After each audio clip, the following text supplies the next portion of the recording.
you're inside wearing a leather jacket and a scarf, and I don't think it's a fashion statement. It's the best. Okay, zip it. My tummy hurts, and I'd like something to eat, please. Well, So you it can was. start with that scarf.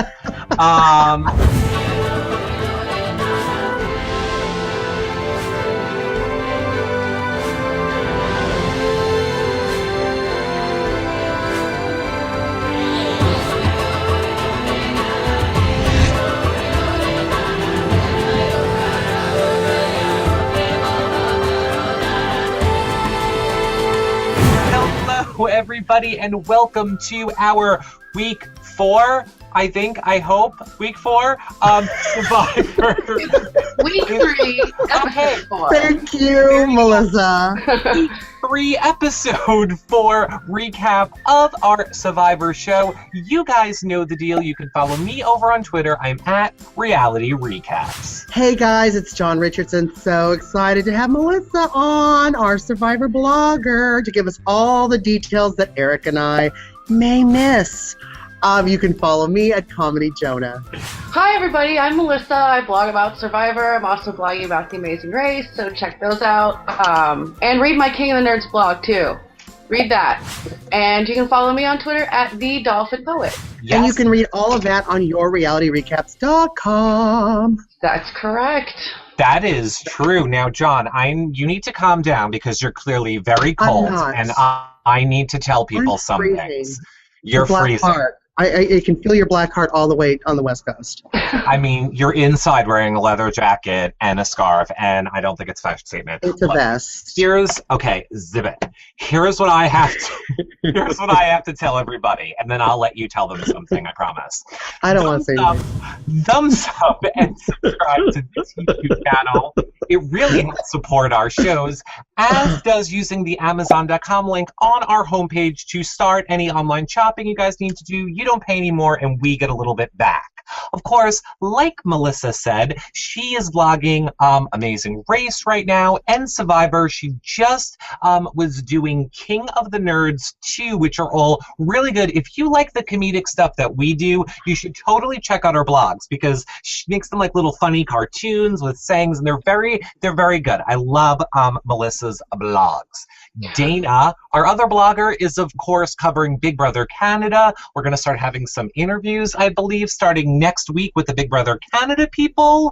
And of course, if you guys are watching right now on YouTube or in the chat room on our website /live show, leave us questions for the show and we will answer them. But lastly, John Richardson, what can the people really do if they want to help us out? Well, I mean, helping us out by visiting our website and, of course, checking out the other blogs we have, such as RuPaul's Drag Race, as well as Real Housewives of New York, where I also vlog about both of those. But you can also help us out by visiting yourrealityrecaps.com/kick. It is the link to our Kickstarter. You can see our video. If you like the content that you're seeing on our site, if you like our comedic recaps, here is a chance to help us out, share and donate. It goes a long way. And you know what happens when you guys share and donate? John, guess what came today? Oh, swag, more giveaways, lots of stuff for all of you, and you can get some if you go check out that Kickstarter. There are ways to get swag, but we'll be giving some away too, provided that our Kickstarter gets funded and we don't stop doing shows altogether. So go check that out. Only 8 more days. But let's talk about what you guys all want to talk about. Freaking-Vivor. So we start with Spencer, shirtless, in the dark, how I like him. So surprised that he was saved. So what were your thoughts on that, Melissa? You know, with Spencer being saved, and you know, it didn't really seem that awkward to me. Were you surprised how cool he was with them? No, not really. I think he genuinely got along with the girls beforehand. It's just, it was between him and Jatia. I mean, I think they get along fine. And, it's hard to judge whether or not they made the right decision because we know what's going to happen in this episode. Right. Well, we knew last week. But I think it was a good move to keep him. Yeah, I think it was a good move to keep him. Yeah, but yeah, I think it had a good vibe after the tribal when Jatia left. So, like him making the joke about, oh, this is the final three if we could just get through those other two tribes. Right, exactly. I love No, and Spencer. I absolutely agree. I didn't understand what the big decision was because even though they were talking about Chatia being more loyal and all that good stuff, she's still a hothead. I mean, she still dumped out the food. Like, I couldn't get over it. It was still done. Like, I'm still hungry. Yeah, you're loyal to me, but my tummy hurts, and I'd like something to eat, please. Well, So you it was. could start with that scarf. I would bring it on the islands. Yeah, I don't know why they all. So I thought it was bring- the only. I thought it was the only move. Yeah, Stop no, interrupting me, Curto. I agree with you. I agree with you. So we need to not bury the lead so I can read down this list and then kind of be done with like blah, blah, blah information. So we find out there is going to be a tribe merge right at the start of the reward challenge. So I just want to let you all know how it shakes out super quickly. Now Apari is Sarah, Spencer, Morgan, Cass, Tasha, Jeremiah, and Alexis. And Salami, I just call them Salami, is Woo, Cliff, Trish, Jeffra, LJ, Lindsay, and Tony. But basically, really the only thing that matters, and I think I'm going to throw it to Melissa after I make this statement, pretty much only Sarah's the one who only got screwed because she got separated from her blonde team. Basically, the entire Cops are blonde us. team. Cops are Yeah. us. Cops are us. And now she's more like the swing vote in the other tribe. Am I correct on that, Melissa? Oh, well, I mean, we'll see, because, well, I mean, we can get to that later. But she is between, but I think there's going to be some alliances made that she's left out of, because she's kind of the odd one out, and she was on that winning tribe, and even the beauties that are there, I don't think they're going to want to work with her. And the beauties were like scurrying to make alliances right off the bat to the brains. Right, that's what I'm saying. Yeah. Just like in high school. Yeah, And of course they go to the nerds. Of course they go to the nerds. Because they're the smart ones. And Spencer wasn't having it. He was like, there's a tell here that they're coming up here. I was just more pissed that we had to merge the tribes because now I have to remember these stupid names. Now I can't just be like, so I think I'm just going to go with Spencer's tribe and the other one. I think that's how I'm going to refer to them. No, I will refer to them correctly. Okay. What I really want to know, John. Help for the viewers. John, this reward challenge where we find out that the reward is donuts and coffee. We see that we see that the teams Am I have salivating? No, that's not why. Hold on. Relax. Scarf. I think I might actually change her name to Scarf on the edited version. They have to hold on to a pole while two other people are prying them off. Now, I'm sorry. I normally say that these challenges are pretty phallic and Jeff has some pretty funny things to say. But this was basically like, get the girl off the pole. She's squeezing the pole hard. She's riding the pole. So what did you think of this reward challenge? John, go first. I think I've seen something similar at like Gay Pride, right? Where I don't really necessarily know what the reward is at the end. But, I thought it was bizarre. And I especially loved the ex-NBA player, Cliff, wrapped around like 5 times because he's so big. And they still were able to get him off finally and drag him across. It was hilarious. I love stuff like this. I think it's comical. What did you think, Melissa? Oh, I thought it was great. It was a fun challenge, and I was very careful how I worded things in my blog. I was very careful. It was very aware. But it was a very typical of a tribe switch challenge. We have to get these people that used to be on tribes together. Now they're pitted against each other, so let's make them get physical. Like it's always fun after the tribe switch. See, now, I don't understand why Apari put Sarah on the second go-round. Why not, I think it was Tasha who was on the first round. Why wouldn't they have put her back on? The other team couldn't even get her to move the first round. I don't know why they threw Sarah in there. Like, did they have to mix it up? I would think so. Yeah, they had to. No, they didn't. Can't sit out 2 in a row. No.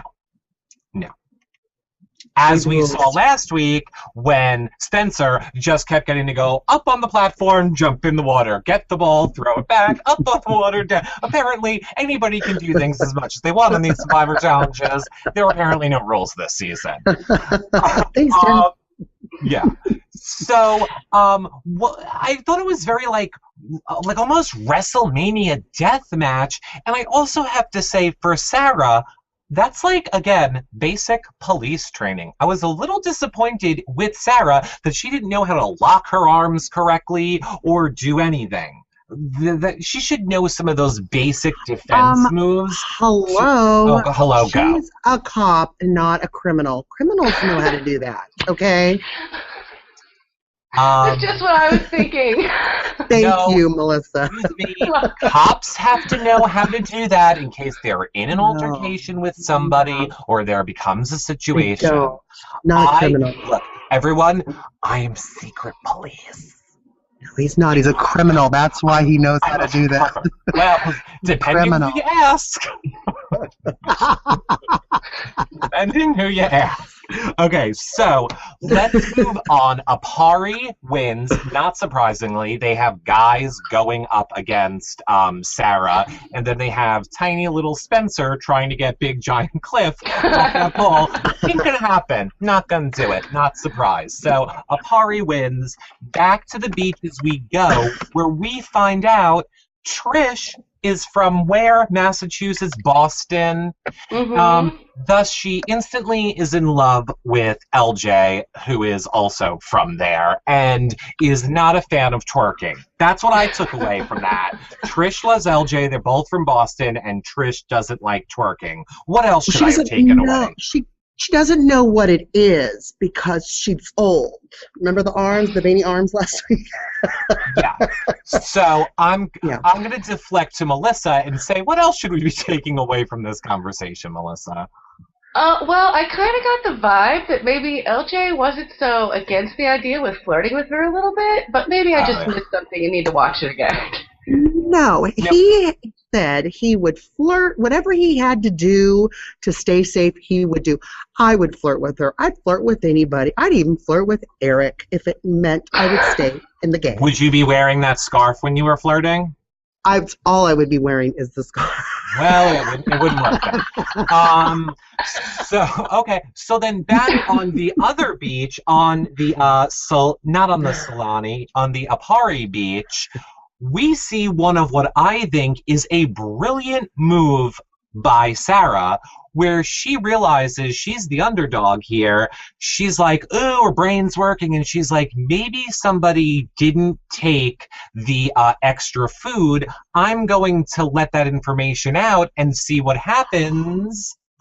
Brilliant. I thought that was brilliantly played, and I was actually surprised Morgan owned up to it. I actually have another theory, but I'm going to go to you guys first. What did you think of it, John?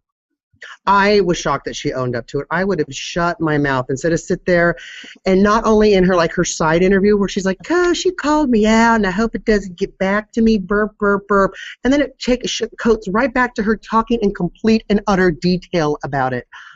Shut up. It's a game. She's dildo. She's dildo. What do you think about it, Melissa? I don't know.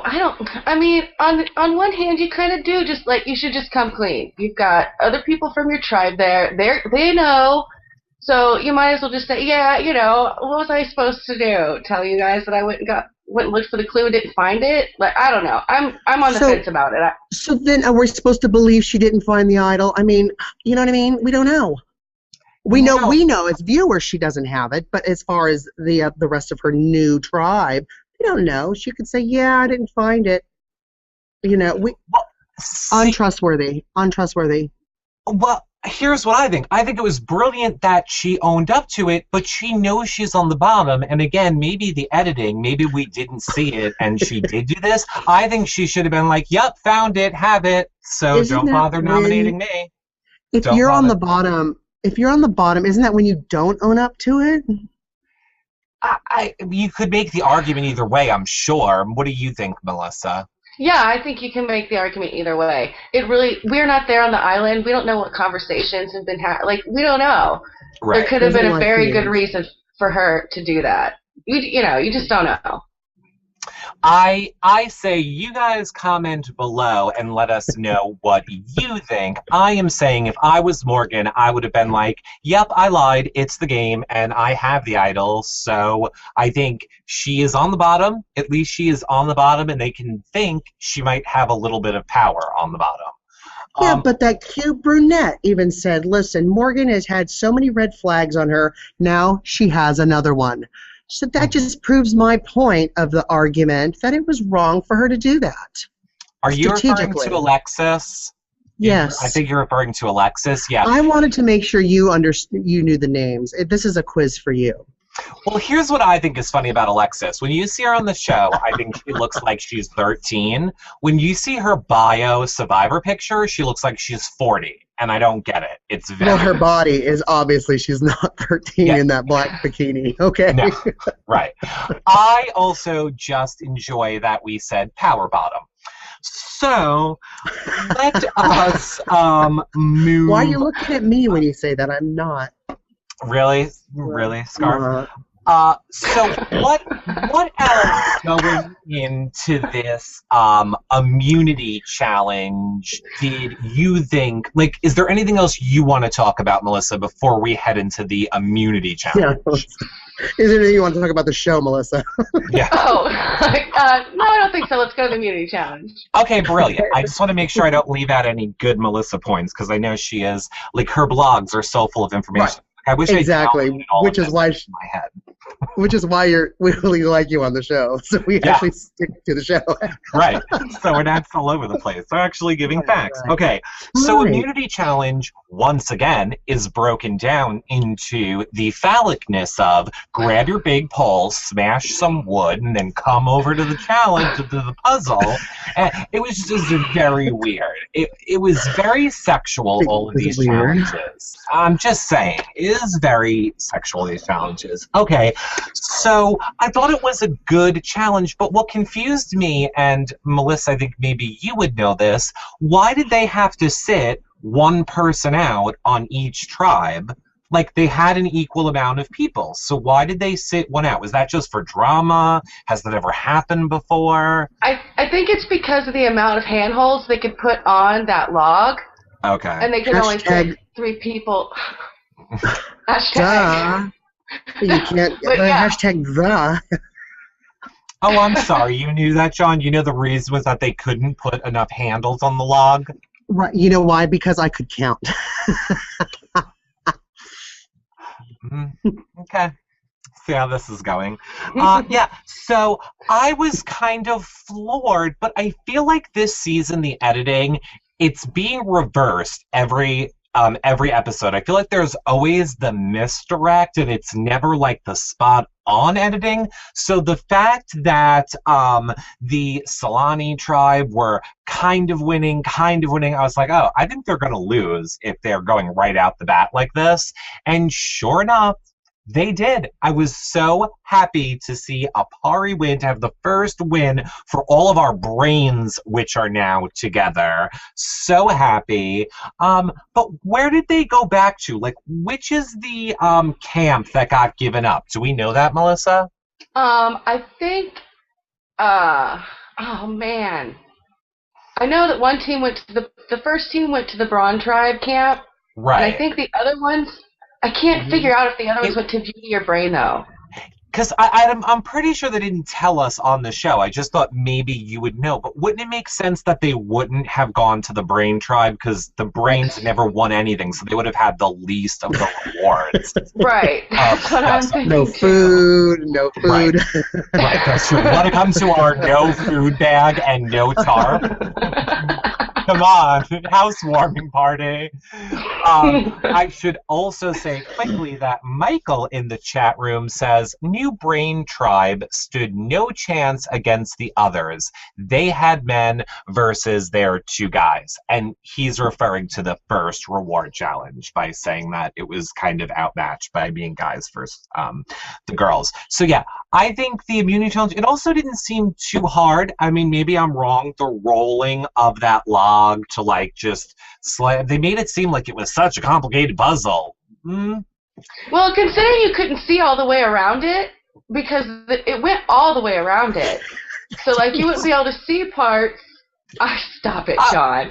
Yeah, okay. All right. I mean, you know what I mean?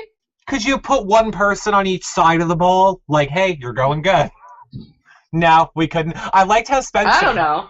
I liked how Spencer got a little bit nasty with Jeff when he was like, can we switch positions? Can we switch positions? I was like, oh, yes, Spencer, can you switch positions? All right. Love that little Spencer. Love him. Okay, so yeah, Apari wins. Apari wins immunity, and then there's poor Tony on the side, like dumbfounded, like, how did that happen? And yeah, it happened because I think you guys got a little bit too confident.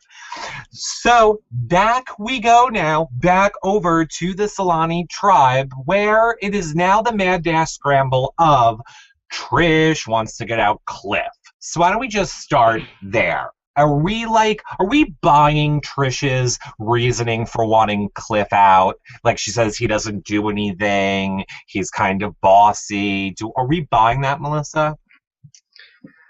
I mean, he's definitely a threat. Maybe she's making excuses for herself so she can keep LJ around. But he's definitely a threat post-merge because he is very personable. People like him, and he's a big dude. Like, he's going to do well in those individual immunity challenges. So I think it's a valid concern for hers. I just don't. She's playing with her heart. Right. So, see, I think it's both. Yeah. It's not. No, I think that it's both. I think she wants LJ around because she's a woman and she's got needs. And I think that Cliff is a threat, and I think that keeping him longer, and when you merge again as an individual threat, he's going to be a powerhouse. Get him out now. If he's not contributing on the camp, even better. Get rid of him. Yeah, I mean, and to that point, I mean, Trish and kind of Tony have to be at the bottom of that tribe, no? So I don't know why they wouldn't want to take out someone higher up on the totem pole that's going to win stuff. I don't know why Tony wasn't all gung-ho with this plan right from the beginning. Like, it didn't really make a lot of sense to me why he wouldn't want to. But... you know, I also think LJ was a little bit weird in this, just like pacing back and forth. I mean, again, it's editing. We don't really see him making any plans. Go ahead, John. What do you think? He was not. LJ's starting to grow on me. I'm understanding what Trish is saying. Look, I am not one to talk, but here's what I'm going to say about Mr. Tony, Mr. LJ. He was on the Beauty Tribe originally, correct, Melissa? Yes. Okay, aside from the fact that the camera plays a little bit of tricks, when I look at him, I see like a fattish, balding man. I don't get where the beauty lies in LJ. Like, he totally has the male pattern baldness in the back of his head. He seems like he's gaining weight on the island. And then he's not really muscular. He's just like that trick muscular where, like, you look quick and maybe he's muscular, but then if you get a side view, it's all kind of, like, droopy. So all I'm saying is LJ is not really doing it for me, and it's a little bit weird. Go ahead, John. Are you watching the Survivor? Are you watching Survivor? Yeah, I am. And or are you watching Biggest Loser? I don't understand what you're watching. No, I'm watching Survivor, and I'm just saying that is my that's my opinion. So, are your eyes open when you're watching it? Because no, you're wrong. Okay. So Michael it also is saying, did anybody notice the rules? You can't let go of your handle, but you can switch spots. So that's a good point. It's a good point by Michael. It's a really good point, Michael. Because that that would make sense, like why Spencer would be asking him, like, can we move or can't we move? So, like, I mean, I totally get it. That's why they probably did it. So, what else about this strategy, Melissa, do you feel like kind of played in to the Solani tribe figuring out what they, eventually which way to vote? Like, is there anything interesting that we're really not seeing or other dynamics we should be thinking about? Well, oh man, that's a tough question. It's well, I mean, we might as well go ahead and say it. Yeah. Oh, I mean, blindside. Hashtag blindside. Right. Mm-hmm. Because, I mean, you didn't really get a feel for it at Tribal. I mean, Jeff at Tribal. He's always leading those people with questions. But I don't think that, I don't know if Tony knew what he was going to do when he went to Tribal or not. So I think he was still undecided about it. So I don't really know. I think he could have gone either way and been fine, I think. I think that's the impression they want us to have, because haven't you noticed so far in the last 3 weeks, what is it? Almost every exit has been a blindside. Yes. Exactly. John, keep talking. I mean, I don't remember a season where there were so many blindsides so early and so much. You know what I mean? Like. Yeah. Yeah. So. It's been like almost every single vote out has been a blindside. But everyone we've kind of talked to on the side or anything has pretty much said by the time you're in tribal council, they pretty much know who's going home. And Eric's all about production value. So, Eric, did you want to speak on this? Yeah, I did, actually. No, I don't know what you've said, but I think that, yeah. So let's go then into tribal. I know you were just talking about it. Right, Jeff definitely leads questions. I agree there. I do kind of think, though, that Tony knew ahead of time, because we know that, like, on the walk to tribal, they are not really allowed to talk. Is that what you said, John? That's exactly what I said. Okay, I'll shut up then. No, you were going perfect. I was like, okay, you and I are synced. Yeah. What I said is the people, the Survivor people we've talked to have pretty much told us or insinuated, allegedly, that they know who's going home when they get to tribal. Well, of course they do. I mean, they have to know. And, like, if it's anything like Big Brother, on Big Brother, they have to, like, lock those votes in the morning.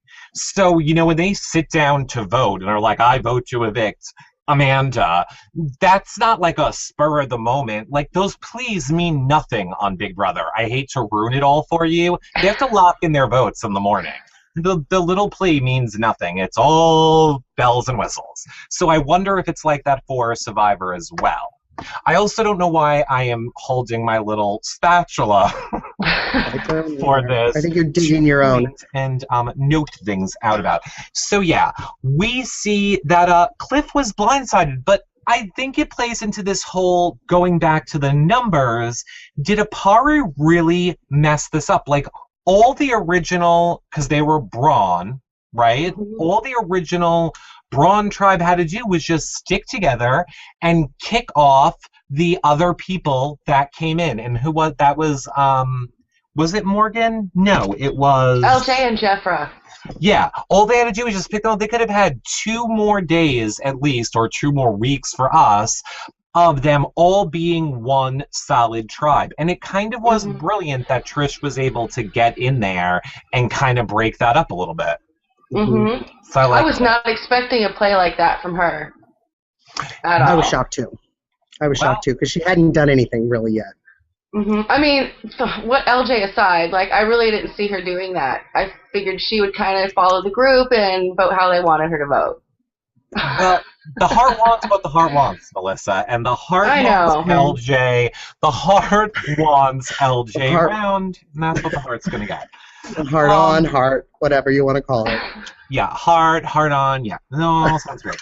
So, but now, there was also this huge tension that we've kind of been seeing building between Lindsay and Trish as well, where Lindsay is like, oh, I hate Trish's laugh, and it's so fake, and she just plays it up whenever LJ's around, and blah, blah, blah, blah, blah, blah, blah. So, and like, yes, weren't, like, in the beginning of the season, wasn't Lindsay like, oh no, Trish was like, Lindsay doesn't do anything, she doesn't get firewood, she doesn't do any of that stuff. So clearly there's been tension since the start, and then as we see next week, it looks like Jeff Probst has to be called in because maybe Lindsay's leaving the game because she just can't handle how mean Lindsay's being to her. What do you think of that, Melissa? I love it when Jeff comes to camp in like the middle of the night because there's something wrong. I love that. So I have no idea what's going to happen. I mean, I don't know. I'm really excited to find out. Well, she doesn't really do anything. I mean, what could she lose? Like a dread? I mean, she's not doing anything. Her hands look perfectly fine. She doesn't have any calluses because it's not like she's chopping wood. Mm-hmm. But she doesn't have to. No, she's not. But, I mean, here's the thing. I would be torn right off the bat if I was on a game like this. Because, number one, my first thought is, if you are having trouble with me, great. I will play into that to get you to self-evict. And if you're going to self-evict yourself from the game, you're a horrible-ass player. And brilliant that that's the strategy that I could use to get you out of this game. I don't even have to beat you. You have a 1 in whatever chance of $1 million, and ooh, you don't like hearing me laugh and be around me is what's going to remove you from the game. Yeah. Like, oh, you should have never been on the show in the first place. See, I think you should definitely do that because I'm about to self-evict myself from this show. So you're really good at it. No, you're not. But here's the other flip side of that. If I was on a show, I would also know if I was a Lindsay, and I would think, I'm probably not getting any airtime. I bet a one-on-one with Jeff would get me some. Then I might be like, oh, Jeff, John's being mean to me, and you have to come to the beach or I'm going home. And then I would get some airtime. I mean it, I mean it, I mean it, mean it. Which... The last point that I completely forgot to make was how stupid was LJ when he knew he was at risk in that tribal council. He had an idol and he didn't play it.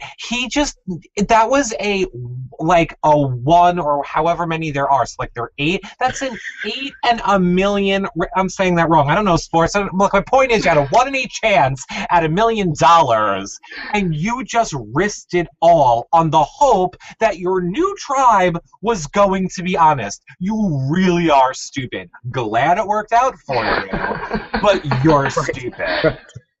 Dumb and fat and balding. It's not.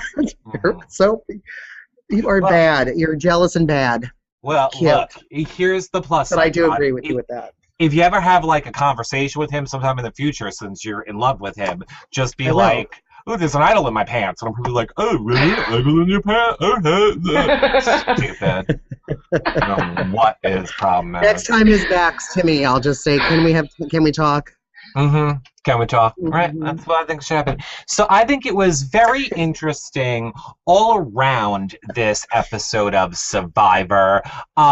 Melissa, final thoughts from you on this whole... Oh, actually, wait. Before I get your final thoughts, here's one more thing from Michael. He says, Lindsay is just freaking out because she knew she was next to go on the tribe and kind of weak-minded if Trish can push you out. Yes, I completely agree. So Trish, so Lindsay is next to go? Lindsay's freaking out because is that true, Melissa? Well, actually, that makes a lot of sense because she and Cliff were really closely aligned. Like, they got along well. So, yeah, if Tony and everybody's going to flip, she's really only got Woo. So, yeah, she probably is going to freak out. Which is why Jeff comes next week. So, she's going to pull a Colton. She's going to do a Colton. Oh, my appendix. Oh, my polo's dirty. Oh. I know I'm not going to win, so I just might as well leave.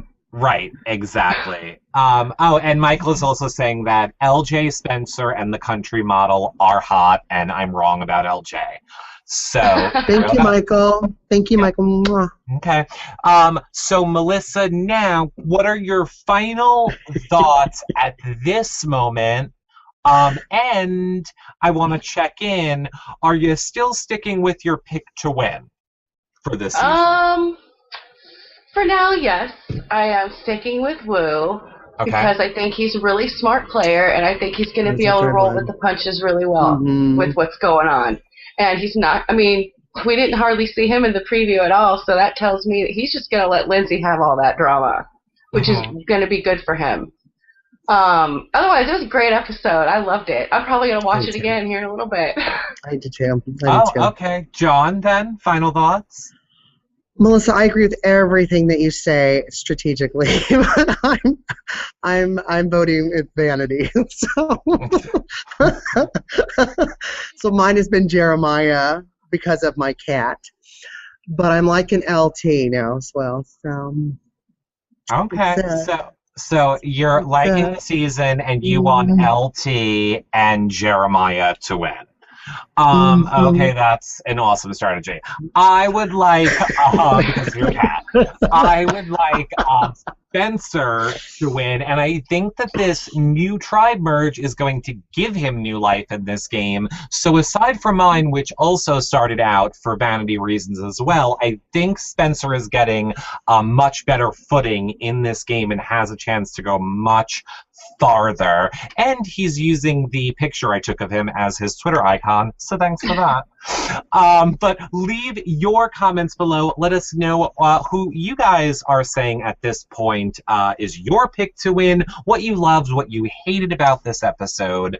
And of course, check out Melissa's blog on it, Amazing Race, and King of the Nerds as well. John, go ahead and do your outro first. Hey guys, so much fun chatting with Melissa about Survivor. Such a good episode last night. Don't forget to hang out with us next week as we discuss Survivor's next episode. Same time, same day. Also check out my vlogs on yourrealityrecaps.com. When you're there, go to /kick and check out our Kickstarter. Watch our video show. It shows you how you can support us if you like what you're seeing, if you like what you're reading. Thumbs up our YouTube videos, and donate, share, subscribe. Brilliant. Go ahead, Melissa. Tell the people where they can find you. Well, you can talk to me on Twitter at @TheDolphinPoet. You can go to Your Reality Recaps. You can read my Survivor, Amazing Race, King of the Nerds blogs. And feel free to comment. I love to talk about my reality shows. Yes, and then while you are at it, check out Jana's Big Brother Canada coverage. It is very good for all of you Big Brother Canada fans. And John, I know you said that you're doing vlogs on Housewives. You're also doing them on RuPaul's Drag Race as well. We have Tyler blogging about that. And most excitingly, which I'm kind of really proud of because people are really loving it, is I am reading to you guys the Bravo Housewives blog. So not like our blogs that we do on our website, literally the blogs that the Housewives write for Bravo TV. I am dramatically reading them to all of you. So I will say, that is all. Oh, and we'll be back tomorrow. We will be back tomorrow with Jeff Rye from Opposite Worlds to have a special Friday afternoon reality check show with the one and only Miss Cleo BB15 as well. So it is a special Friday afternoon reality check show for all of you. So thank you, John. I agree. You're correct. This is a wonderful fashion statement. It doesn't at all look stupid. It's very Grace Jones. Right. I love it. I don't. You look like Sally Field from Not Without My Daughter. Is that a lesbian? Because that's what John looks like. Oh my God. I say Grace Jones and you guys say Sally Field. It's not fair. It's not Sally fair. Fields kill her baby? I don't know anything. I don't know what I'm doing. Not Without My Daughter. That's hilarious. Okay, well, if you think I look stupid, then you know how you look, John. And that about wraps up our show for this week. So we will see you guys all tomorrow and next week for our Survivor show again, where hopefully Melissa will come back and impart some more of her Survivor knowledge on us. We will see you guys all tomorrow with Jeffrey from Opposite Worlds and Miss Cleo. Bye, everybody. Yay!